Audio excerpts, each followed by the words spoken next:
action movie. You stole my script. All that was me. I'm the Apollo. You can put me on TV. Show me what you can really do.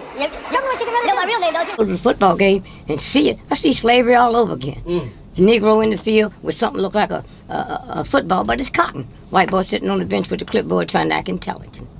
And that's what this is about. Finally, we are back again. And today we will be building on Shedeur Sanders, right? And the arrogant black athlete. The arrogant black athlete and the need for white supremacy to always try to humble the arrogant black athlete, right? And this goes back to Muhammad Ali days. Now, actually, we take it back further. We can go back to Jack Johnson, right? Jack Johnson was the first world heavyweight champion, the first black heavyweight champion, right, in the early 1900s. And he loved the white women. He loved the white women and he loved fast cars. That was his thing, right? And Jack Johnson, you know, this is just a piece of history to take with you. Jack Johnson, with his white wife, was also supposed to be on the Titanic the day, getting the ship, the Titanic that actually sank, right? He was supposed to be on that ship, but the racism kept him from being on that ship because, see, on the Titanic, you couldn't be on the first class if you were black, right? So, and Jack Johnson was black, but so he didn't have to go to the bottom class. I believe he could get like higher class, but then they had like the elite class. And since Jack Johnson was on his fly seat, he didn't, if he couldn't ride elite with his wife, he didn't want to be on it at all. And him not getting on that ship is what saved his life, right? So anyway, Jack Johnson is when you see the film King Kong, right, with holding the white woman. And the fear that represents Jack Johnson. Jack Johnson had a thing for the white women, and they even had they had LeBron James. They had an old magazine cover where LeBron James was holding this white woman, right? And it was like symbolic of the old King Kong poster film, right? So you got to understand this all goes back to Jack Johnson, the big black man. You know what I'm saying, dominating. You know what I'm saying? And this always has been a threat to white supremacy. You got to understand that for whatever reason, white supremacy from any race lives in insecurity, the insecurity realm, right? Any race, right? No race is superior than any other. But if you have to wear that superiority complex, it's no different from a male that wears the patriarchal complex that believes he's above women, right? It comes from a deep insecure place, right? So you have to understand this. So the need to always humble the black athlete comes from insecurity and jealousy. Now, as we spoke on Jack Johnson, people wanted to see Jack Johnson lose, right? They wanted to see the big, strong black man who knocked out hella people and was so braggadocious and, arrogant. They wanted to see him be humbled, right? Because we know it's just like if you watch a horror film, right, back in the 90s, early 2000s, you watch a horror film and it'll be one black character in that horror film, and for the black viewers that represented the black community. Right, that one person in that horror film almost was like an embodiment of he represented or she represented the black community, right? So we riding with that throughout this whole 2-hour 30-minute film. We hoping that this character don't die, and if they do die, we know that you was gonna catch a bad one, right? Jason was gonna do you dirty. Jason was gonna do the niggas dirty. You know what I'm saying? Michael Myers was gonna do the nigga dirty. Even though in the Michael Myers film, you know what I'm saying, the big black dude was, he put up a fight. He put up one of the biggest fights in the Halloween this filmography history for the Halloween lovers. You know what I'm saying, like myself. Anyway, back to the point, right? So the need to humble these black arrogant athletes. You can go back to Ali, right?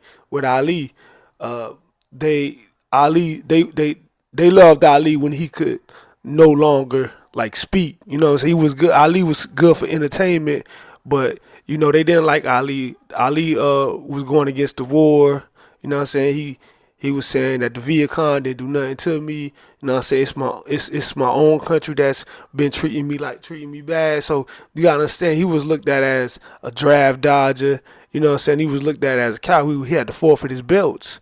So the country didn't. A lot of the white supremacy didn't. Of course, they didn't love Ali. You know what I'm saying? Ali was down with the nation, and they couldn't wait to see him lose.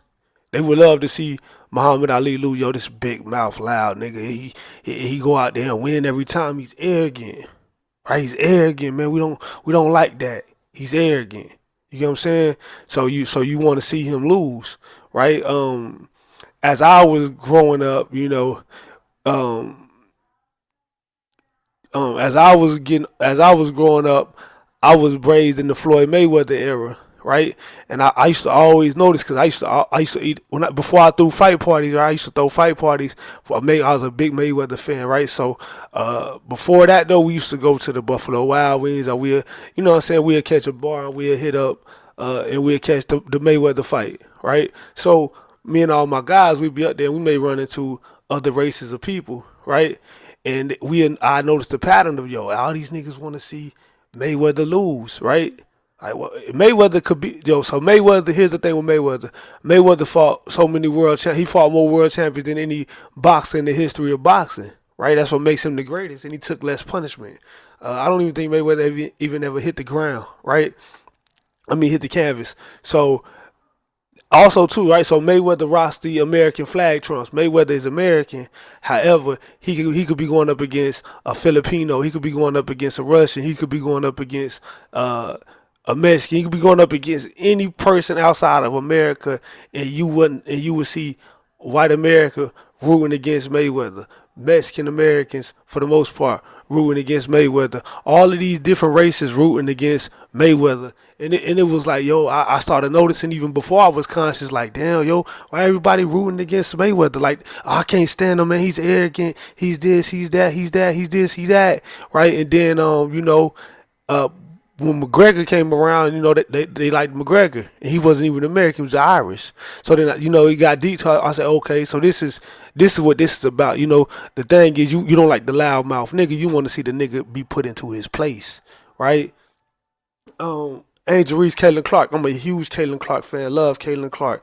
I would say Caitlin Clark is my favorite WNBA player at the moment. Definitely, she's definitely my favorite WNBA player at the moment. When Juju come, it may be, you know, say may shift to them too. But I also want to see what Paige Becker does. But you know, so on to let's keep going with the bill, right? Got my mind.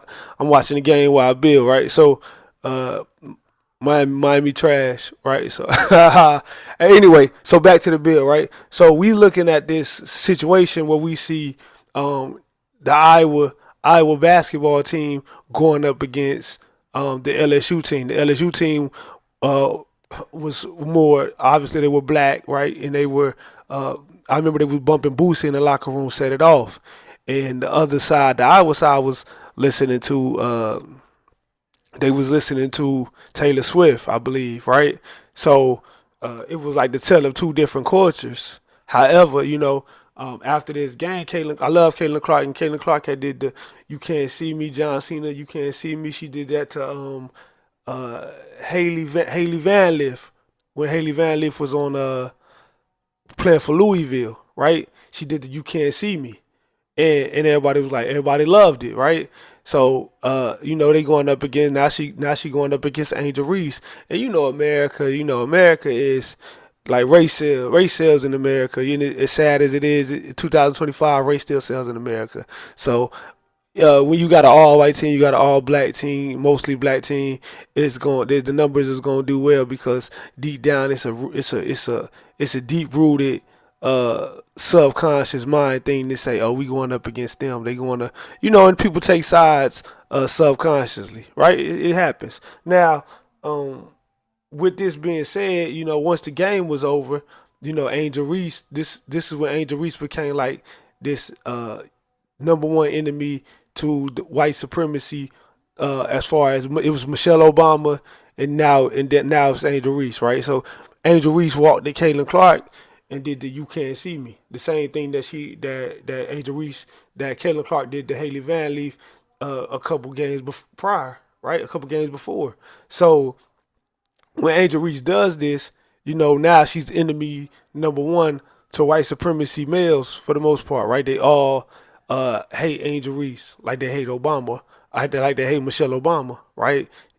Call everything but a child of God, right?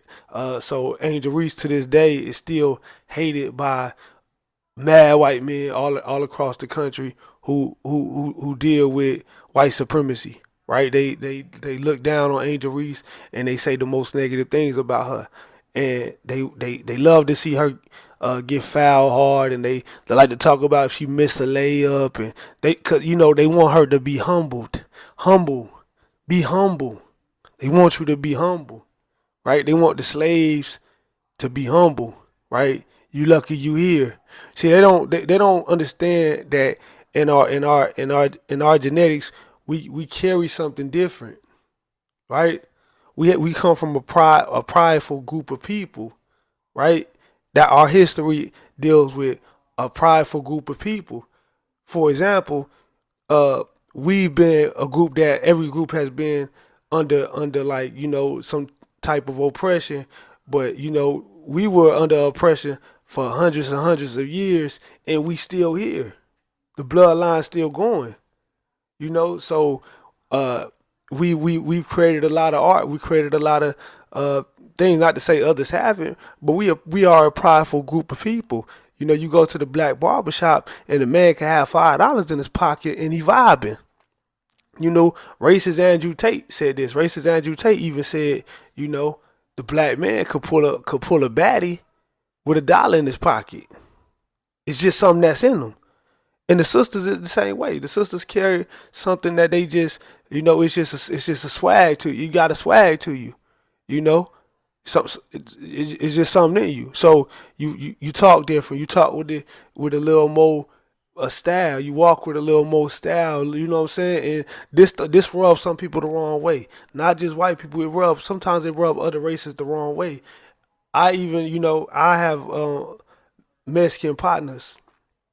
And my Mexican partner told me like some of his elders, in a sense they was kind of looking down on my Mexican partner and even the Mexicans up under them, because they like, man, y'all ain't following the Mexican culture no more. Y'all kind of going so deep into, y'all getting more deeper into black culture that y'all losing y'all own culture, right? So and the Mexicans now, they kind of, the younger Mexicans, they don't understand it, right?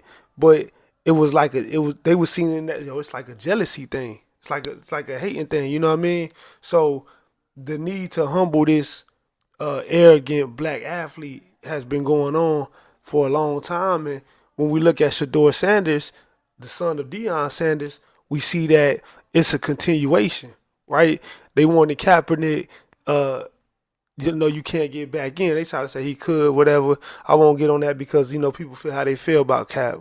I still rock with Cap, and you know what I'm saying? As far as him being back in the league, it's over. You know what I'm saying? You made a sacrifice. It is what it is. You're going down in the history books, the ones that's written correctly. So those are the ones that matter for your sacrifice. And you shouldn't want to play in that league no more. You know what I mean? I wouldn't want to play in that league no more if I was you. However, to each his own. You know what I'm saying? Who am I to tell a man to not pursue his passion, right? However, with Shedeur Sanders, Shedeur Sanders represents the culture. He's unapologetic. He rocked the diamond chains. He rocked the AP. You know what I mean? He's arrogant. He's born rich. He's born rich. Tom Brady is his godfather, I believe. You know what I'm saying? He's real tight with Tom Brady. And he represents, even though he's black, he represents the elite. You got to understand that he still come from an elite family. And this is why even Trump was like, yo, what's up with the NFL owners? Because many people think that Trump is racist. Yes, Trump does have racist ideologies in his ways. Of course, nobody will put that past past him because it's just the era that he's from, and he's connected to people who dive into white supremacy, and he dive into it. It's all you know. But at the same time, he's also an elitist, right? Classism plays a role, and you got to understand that Shador come from money. He come from a long money from his father, who was big time arrogant dude. You know what I'm saying? Ball player, and they wanted him to be humbled. And now his son is carrying that same tradition of the black athlete who's braggadocious, put the AP up, and all this. So you have a kid that went from mock drafts where he may be number one, now he may be number three, now he may be number 8, now he's not being picked at all, right, in the first round. And then they said, well, maybe in the second round he gonna go. And then in the second round, he don't go either. See, that's a humiliation ritual by the NFL. It's like silencing Kaepernick, right? In the NFL, the owners run the show. In the NBA, the players have the power because the NBA players have guaranteed contracts, and the NBA players ain't afraid to shut the shit down. The NBA players are going to lockout if the money ain't right, if the contracts ain't right. They know they got the power. The NFL players are afraid to buck the system, right? Because they don't have guaranteed contracts. So the owners, who are old, plantation owners, let their nuts hang to keep the slaves in check. In the words of Dick Gregory, the NFL ain't nothing but a plantation, a big field, right? Football made of cotton, pig skin, right? The pigs was on the plantation. Slaves in the field, those are the players. White man on the side of the field, acting like he more intelligent. And that QB position has been getting overtaken by blacks, even though they fought for that position to hold on to that position because that position was supposed to be the thinking man's position. So they always have tried to keep that position from being taken by the black athlete, right? That's why they tried to wage war on athletes that were mobile quarterbacks, because they knew this would lead into the athletic gene that the black American carries, right? And it may put him out of work, even though some of my favorite quarterbacks happen to be white. I'm just saying this is how many of this old mind of white supremacy still runs in the NFL. So Shador Sanders is now being a victim of, not that we feel too bad for him, that the nigga was born rich. He rich regardless. However, on the grand scheme of it, this is just another demonstration of a public humiliation of nigga stay in your place, rich kid. You know what I'm saying? Rich nigga, man, shut the rich nigga up. You know what I'm saying? So we'll see. Either way, I'm rooting for Shador Sanders, and I want to see him do well. For all those who tapped into my latest album, I appreciate y'all, and it's all love. You know what I'm saying? AP on the wrist like Shador Sanders, cause when you shine like this, you get more slanders. Peace, family. We out.